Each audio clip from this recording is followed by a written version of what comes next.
understanding signed last month at risk. Now, this is how events unfolded. It began on Monday when the Revolutionary Guard struck 3 commercial vessels off the coast of Oman. The following day, the United States said it carried out retaliatory strikes on Iranian military targets. Tehran responded with missile and drone attacks on U.S. bases across the Gulf.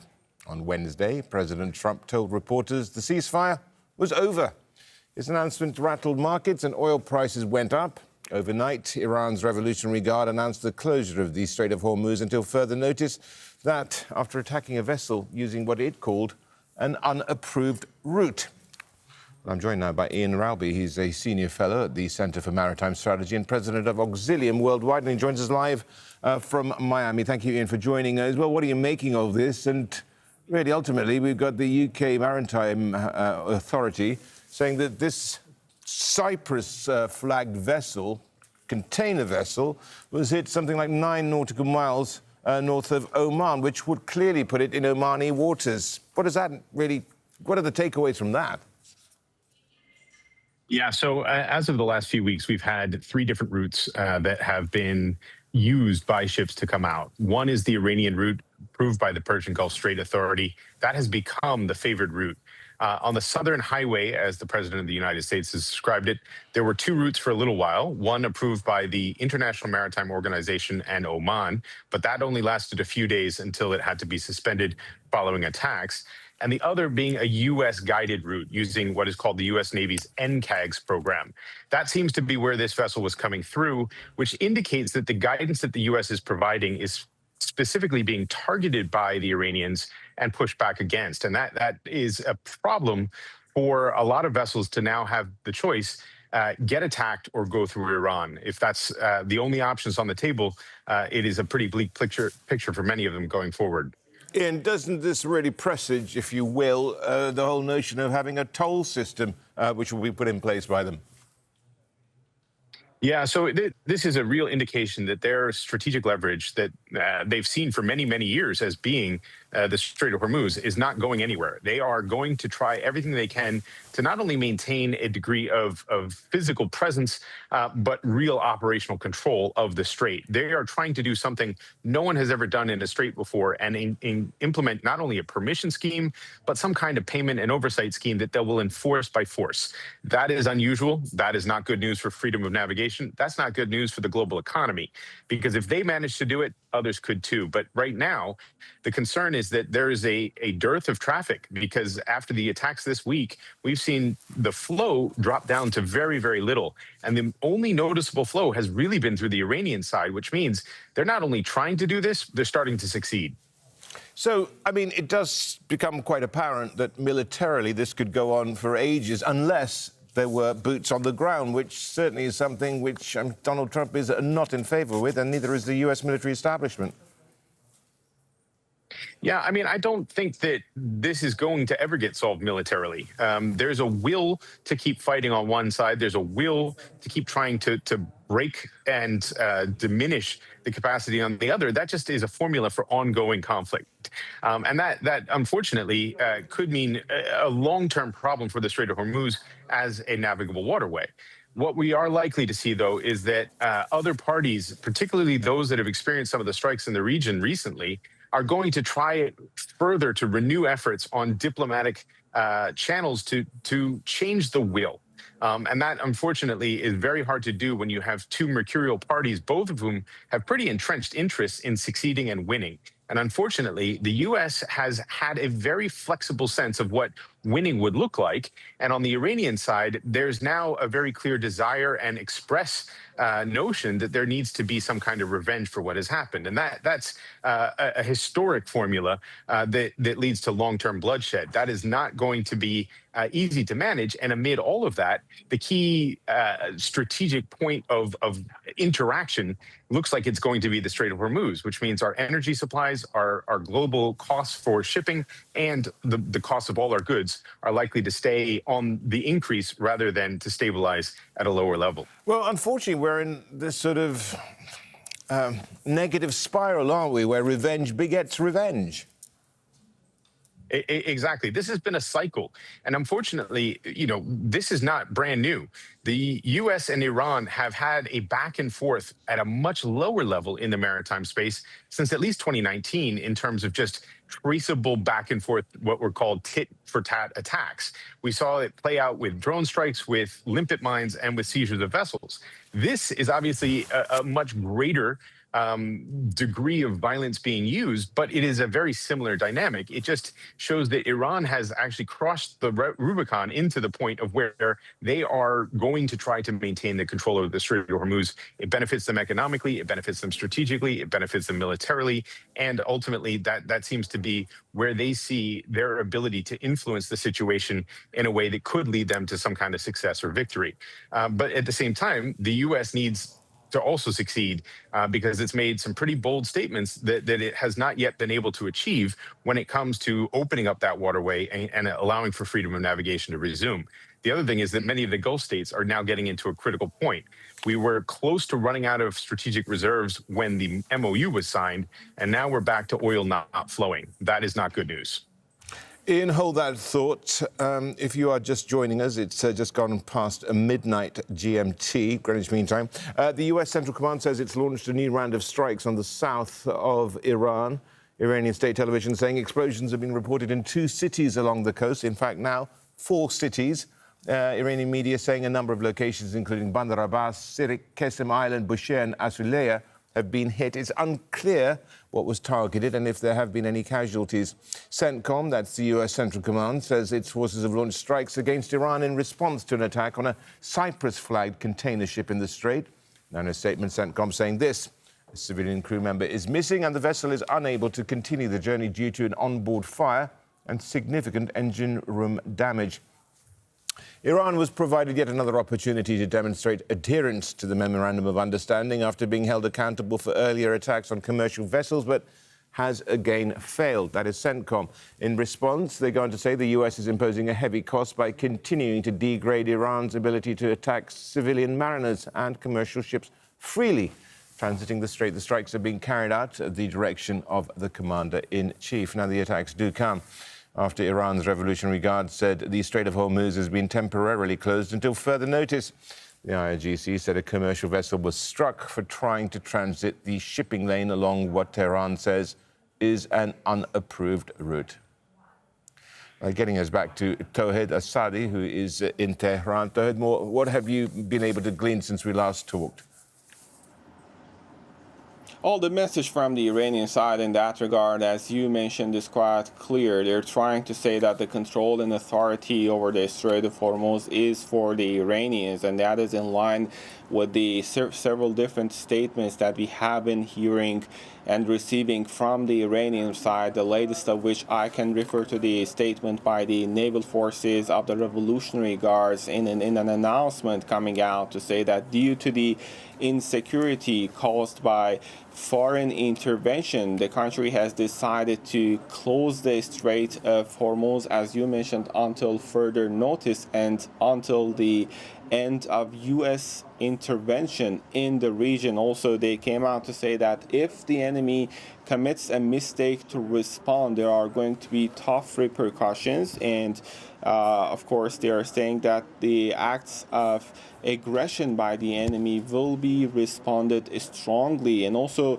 they are talking about the consequences, not just for the Americans, not just for the Israelis, but also for the third countries which are providing their territories to be used for conducting attacks against the Iranian territories. And they are warning about the potentiality of further U.S. military bases across the region to be targeted in case the situation turns out to be escalating. And also, they've got another important message, and that is related to the incident that took place tonight. They said that several ships, several vessels tried to approach the Strait of Hormuz within a trajectory that was not approved by the Iranian side.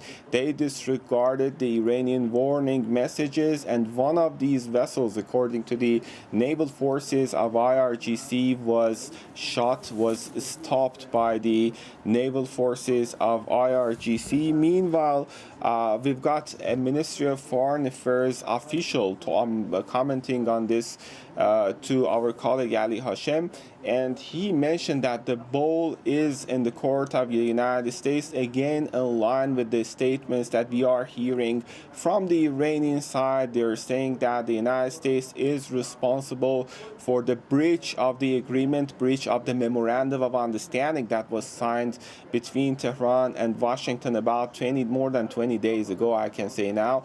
And they are not only referring to this recent developments, this recent attacks that we have been witnessing on the Iranian southern coast in different cities, but also they are referring to other instances of the breach of agreement. Again, according to them, they are referring to the continued nature of the Israeli strikes on the Lebanese territories, part and parcel of Iran's conditions when it comes to any negotiated settlement in that regard. And also, there is another important development that took place the other day, and that was the reimposition of oil export sanctions on Iran. And Iranians in that regard were hopeful that in case diplomacy is successful, that could pave the way for the removal of these sanctions. Another key point of concern why Iranians started to go through the trajectory of diplomacy. All in all, we know that we're dealing with a very intricate, brittle, complicated, and fragile situation, not only at the Strait of Hormuz, but in a broader context, as Iran previously talked about the potentiality of another round of escalation, this time being expanded beyond the region. And that comes again with another expansion, and that is related to the expansion of the areas targeted by the Americans, not only in the southern parts, but also in southeastern parts of the country and southwest part of the country. That's exactly what I talked to you about, because we've had reports now of explosions taking place near Iran's Chabha port. Now, this is one of the deep water ports that Iran has, and it's a very important economic lifeline, is it not?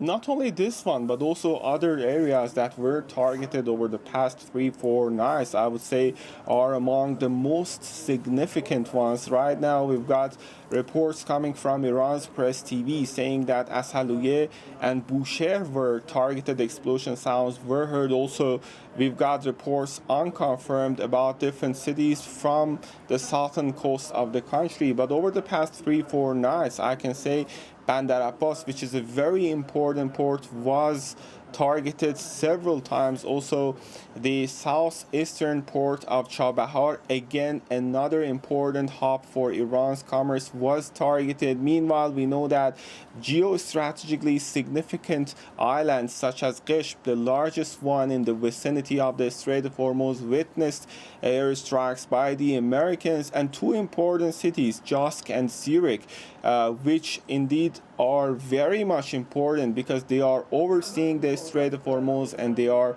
one of the points geostrategically significant that Iran uses to place its authority and control over the Strait of Hormuz. These cities were witnessing heavy bombardment, and this is, I would say, the most unprecedented attack after the announcement of the Memorandum of Understanding, putting the pathway for diplomacy under further risk. The message that we hear from the Iranian side at this point is that of resilience, that of defiance, and they're saying that in case the situation continues to escalate, there are going to be more crushing, stronger answers ahead. And again, that runs the risk of further confrontation on the horizon.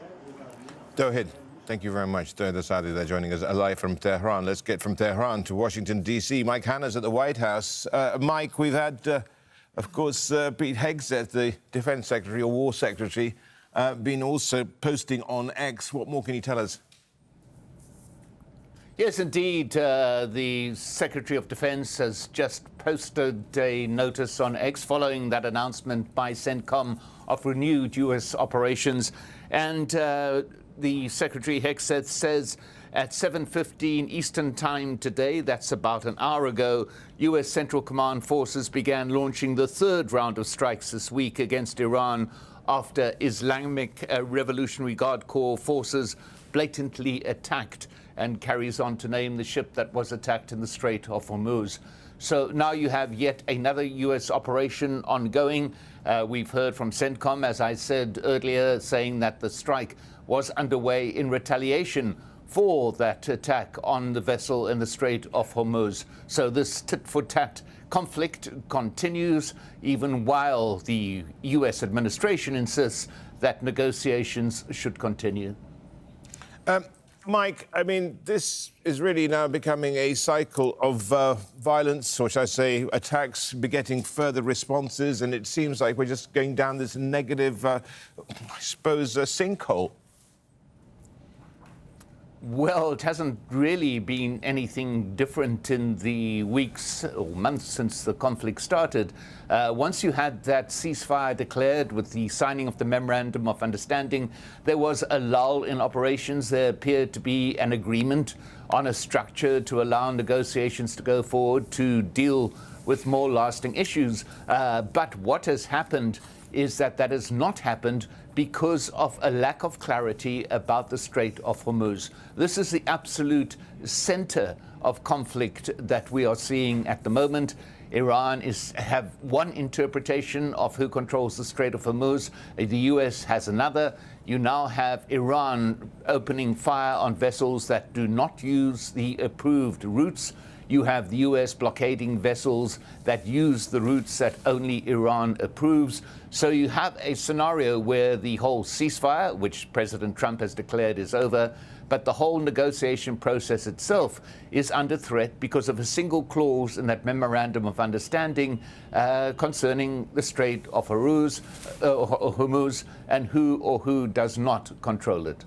Well, absolutely, and certainly one country which has been run roughshod over has been Oman in all this, with the latest vessel, this container ship, some 9 nautical miles north of its border, which is firmly in its territorial waters. Well, that ship apparently was passing along the southern route through the Strait of Hormuz, which theoretically the U.S. says it protects. Iran has insisted that all vessels pass on the northern route, which is the one that it says it has control over.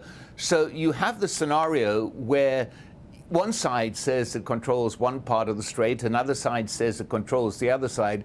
And I must note as well is that the traditional route is right through the middle of the Strait of Hormuz, and vessels cannot use that because of the ever-present threat of mines. That particular sector of the strait has not been cleared by mines. The southern route, which the U.S. says it controls, has been cleared of mines. The northern route, which Iran says it controls, has been cleared of mines. But Iran continues to insist that any vessel transiting the strait has to go along the approved routes, otherwise it will be attacked, and that is precisely what we have seen in the past few hours. Mike, thank you so much. Mike Hanna there joining us live from Washington. Let's get over now back to Ian Ralby. He's a senior fellow at the Center for Maritime Strategy and president of Auxilium Worldwide, joining us there from Miami. Also with us now this hour is Thomas Warwick. He's a former U.S. Deputy Assistant Secretary for Counterterrorism Policy and a senior fellow at the Atlantic Council.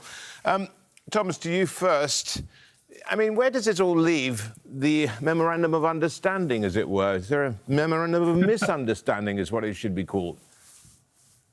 That would be a very apt description. It's great to be on with you and my good friend Ian.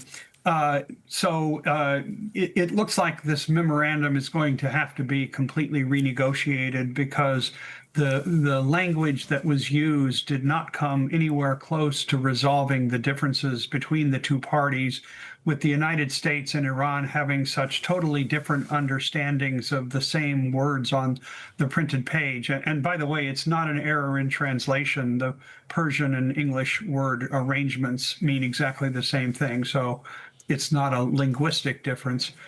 It's just a completely different idea of what the agreement meant.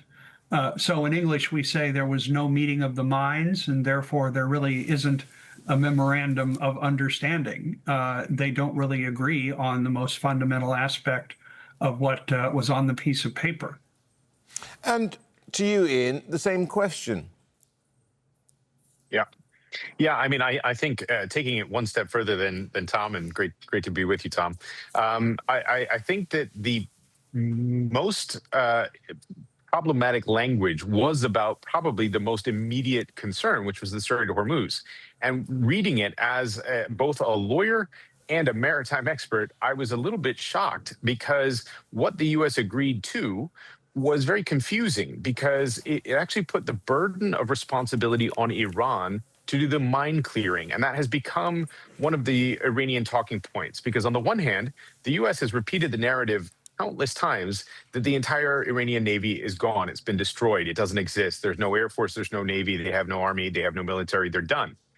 That clearly isn't true if they can still attack. And even so, we've seen with Ukraine, we've seen with the Houthis, we've seen with the pirates, that it doesn't take a whole lot to be able to disrupt maritime commerce. So it is a problematic starting point. But the naval mission of counter mining is actually quite challenging, and it requires a specific class of vessel and specific aptitude. And if that's been destroyed, there's no way they could do it. And so what that has led to is Iran talking about foreign counter mining missions as being interventionist. And so with the French and the British talking about sending naval vessels into the Strait of Hormuz to aid that counter mining mission, they opened the door to Iran pushing back against that foreign intervention and a retrenchment of this notion that Iran has both the legal right and the ability to control the entirety of the Strait of Hormuz all the way across to Oman, which is what we're looking at right now, given that today's negotiations with Oman seem to have yielded, again, a misunderstanding as to how the Omani support to Iranian control of the strait would actually play out.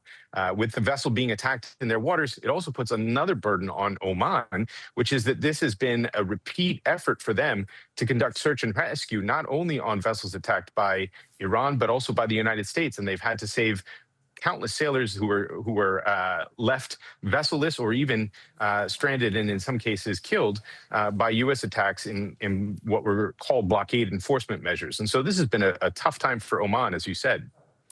Tom, does this really just highlight that a military solution is not the answer? Oh, no, quite the contrary. President Trump is going to be getting advice from his advisors that Iran is simply not deterred by the level of military or economic pressure applied to date. And when President Trump angrily demands options that will change Iran's mind, he's going to be told you actually have to go after regime targets in Tehran. So the risk of significant escalation, and I don't mean minor escalation, I mean significant escalation, is very much going to be in the options slides that the president is going to be looking at probably tomorrow. So, Ian, does that mean a return to what we saw in the first few weeks of this conflict? Well, first of all, let's just take a moment and say, let's pray for the innocent civilians who are having a rough night tonight, the ones who have been blown off their ship, the one that's missing off of that vessel.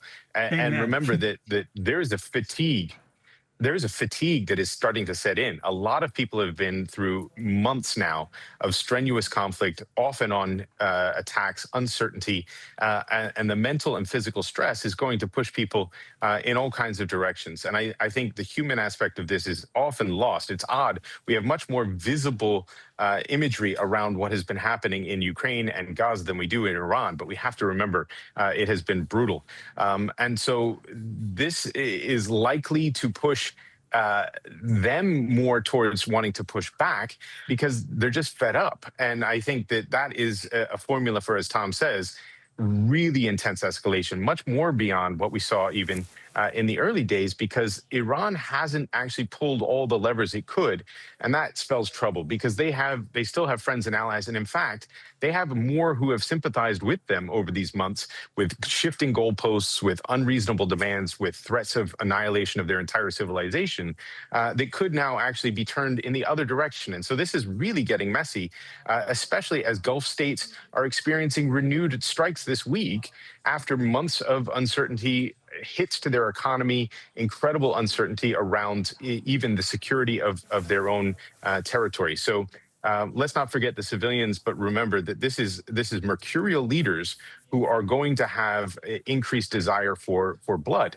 And unfortunately, as much as the U.S. continues to just degrade the capacity of Iran, they aren't degrading their will. they aren't degrading their defiance. And that's a problem for any kind of attempt at a military solution. Tom, I think you'd go along with that, wouldn't you? But well, yeah, but let me point out one thing. There's a pattern to this conflict. Things get worse on Friday, Saturday. They get better on Sunday, Monday. In large part, that's when President Trump announces peace is at hand, or diplomacy is now succeeding, or Iran is now coming back to the table. And you're seeing an effort, and Ian knows because he and I have discussed this many times. Trump tries to play the stock market and the oil market. Iran tries to play the shipping market and the insurance market. And so there's a clear psychological element, not just to what's happening today, but what will happen Sunday and Monday. And so, it'll look better in a few days, and then it'll look worse again a few days after that. So Tom, I think we're in a... If you're following the money, what are you looking at? Well, we're in a period of Cold War. This is going to go on for several more weeks, perhaps months. And perhaps even up until the November election. Look, we have seen Iran overplay its hand time and again. They got a good deal in the memorandum of understanding that was signed in June, but some people were on the Iranian side were unhappy and started shooting at ships. And so here we are again. What Iran fails to appreciate is the following very important point.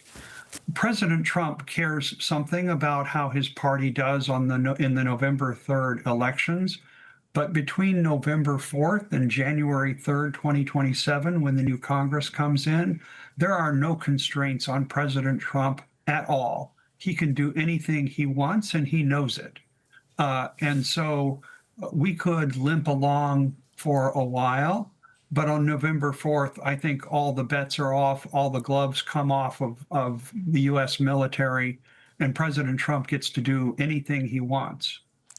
Ian, I mean, as you mentioned before, this is an administration in Tehran that is not casualty sensitive. So that, of course, has a huge bearing, as you did allude to earlier.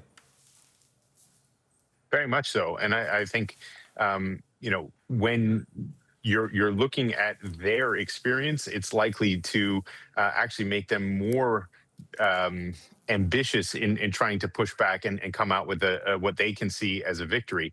And so the Strait of Hormuz is the key crown jewel of that formula. And unfortunately, they have managed to find a mechanism for not only pushing back against the United States, but holding the entire world hostage. They've got everybody's attention, and they're going to try and keep holding it. Tom, what's your gut feeling? You're suggesting this is going to be in place for the long haul, but how does it ultimately resolve?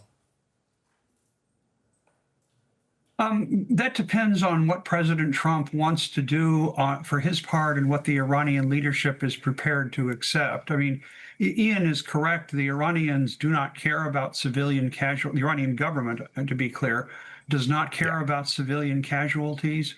They only care about staying in power. But President Trump has not shown any seriousness about regime change. He's talked about it, but nothing happened. He flirted with it in March, and nothing happened. His advisors rightly said the Israeli ideas of this were a farce or a joke or other even more profane things. But nevertheless, he's going to get more and more frustrated by his inability to impose his will on the leaders in Tehran. And this is where things, I think, get potentially very different from what we're seeing right now. I think this is going to be something where President Trump has an eye on his reputation and history. And if he goes down as having lost a war against Iran, his reputation will be ruined, and he knows it. And so this means he can't lose this war, or his place in history will be tarnished forever. And this is why I think he's likely to do something that many people will consider a gamble. And I think Iran's leaders are underestimating the danger that their regime is in, because they really fundamentally don't understand Trump, just as he fundamentally does not understand the Iranian leadership. So dissonance on both sides. Tom, thank you so much. Thomas Warwick there, former US Deputy Assistant Secretary for Counter-Terrorism Policy, and Ian Railby, President of Auxilium Worldwide, joining us from Miami. Thank you very much.